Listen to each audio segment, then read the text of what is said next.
Just yesterday evening, Kensington Palace published an unusual statement from King Charles II, one that immediately became front-page news for all British and world media. The statement did not reveal much about the specific illness plaguing the monarch, but expressed gratitude to citizens for their outpouring of concern and emphasized how going public with this affliction could potentially help others suffering from it. Curiously, this all coincided with the resignation of Prince William and Kate Middleton's private secretary. Over this past week, rumors have swirled regarding the exact type of cancer afflicting the King of England and how far along he is in treatment. This is largely due to the controversial alternative therapy he has opted to undergo. There is much discussion that His Majesty strongly advocates for homeopathy and what this could imply. The latest gossip comes from the Royal Rota, the circle of journalists with inside access to the British royal family. They have shed light on the specific cancer diagnosis for the father of Princes Harry and William. Since they have named the disease outright, I will repeat it here.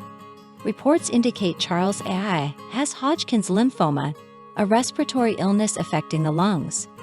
This is said to be unrelated to his past bladder surgery. In decades past, Hodgkin's lymphoma was one of the most serious cancer diagnoses. However, in the last 10 to 20 years, life expectancy has increased dramatically for sufferers. I am reminded of a famous Argentinian broadcaster who, up until 2022, had hosted a highly successful program in Mexico for many years. Upon original diagnosis, he had to take leave from his show to pursue treatment. But a positive attitude allowed him to live nearly 10 more years until eventual complications arose.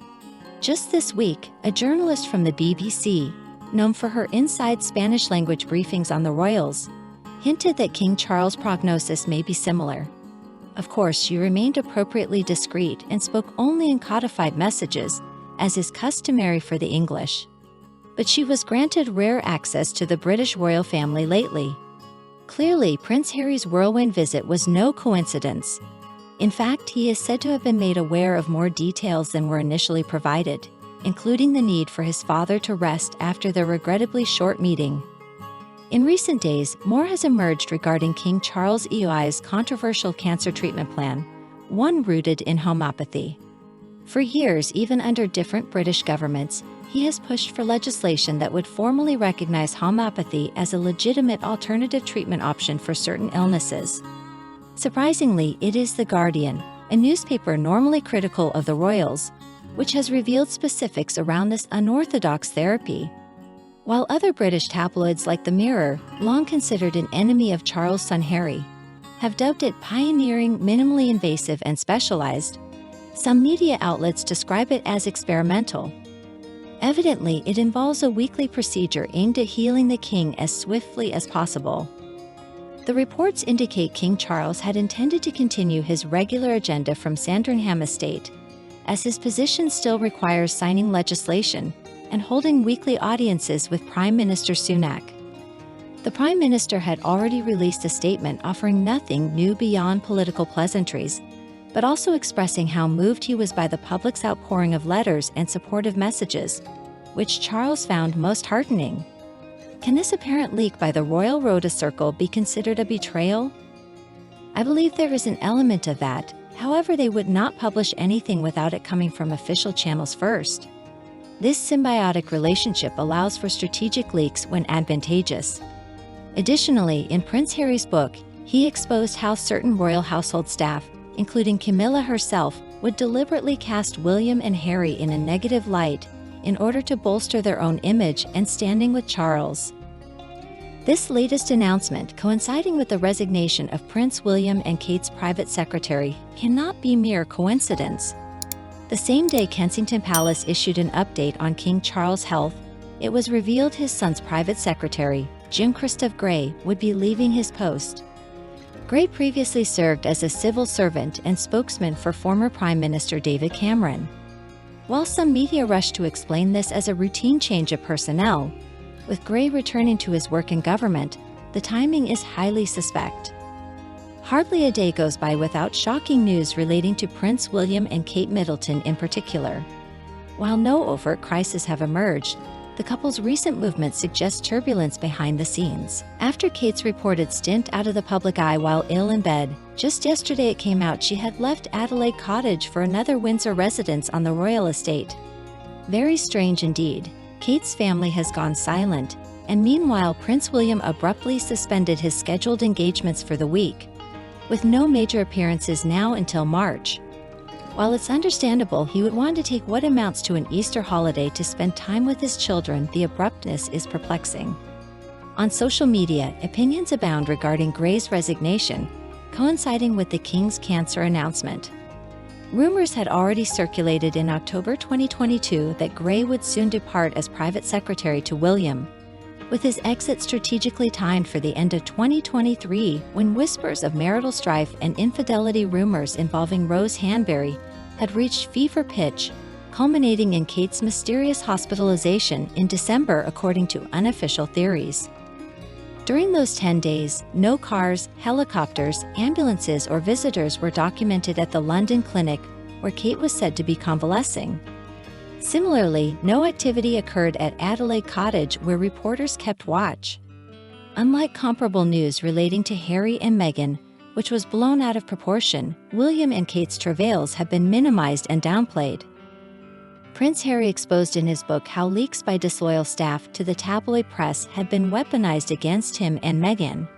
It seems odd then that this unceremonious departure of William's closest aide should pass without similar scrutiny and sensation. While not imminent, Grey will be replaced by former government diplomat Ian Patrick, who previously worked under Liberal Democrat leader Lord Ashdown. The transition will occur gradually over the coming weeks, until Patrick assumes the role full-time by end of February. One interpretation is that communication issues between William and his father, King Charles II, may have precipitated this abrupt staffing change.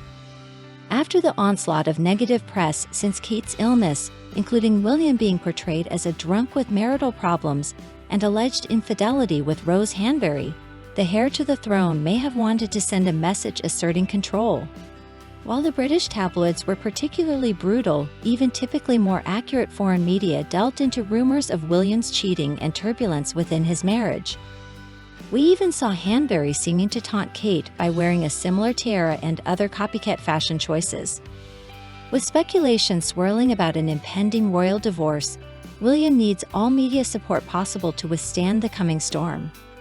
An important clarification is that Grey was exclusively Prince William's private secretary, not jointly for William and Kate. Kate will retain her own inner circle of trust, namely her family, a personal assistant, and a hair/makeup artist. Additionally, she has Teresa, her children's beloved nanny, provided by the royal household. With the succession of shocking news in recent weeks, the winds of change are certainly swirling around the British monarchy. It remains to be seen whether these shakeups portend positive or negative developments going forward. Some even point to Nostradamus' famous prophecy that Charles will be the last king of his bloodline, suggesting an imminent shift in the royal lineage. While one can't rule out cynical media speculation aimed at sells and clicks, there are convincing signs that Camilla has strategically cultivated media relationships to shine the harshest light on William and Harry, while minimizing scrutiny of her own past and present.